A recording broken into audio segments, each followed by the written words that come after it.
Hello, Jessica here, your Facebook marketing coach, and I'm back. I've just had 4 months off from my business. I've had a beautiful baby boy. His name's Oliver.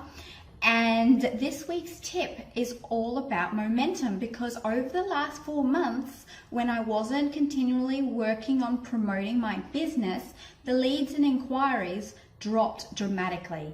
It's a little bit like going to the gym and trying to get yourself fit. It takes a long time to get there, and once you're there, it's really easy to maintain that fitness.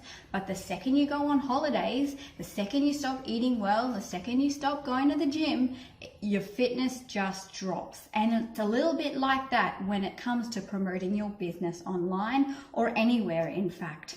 But the good news is that, like getting fit, it's never too late to start, and it's never too late to start again.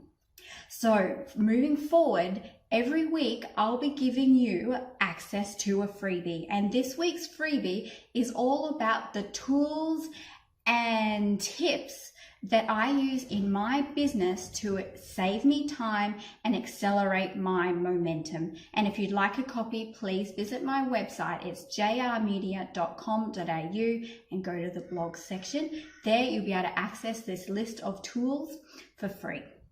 So what are you waiting for? Like I said, it's never too late to start, and I'll see you next week. Bye for now.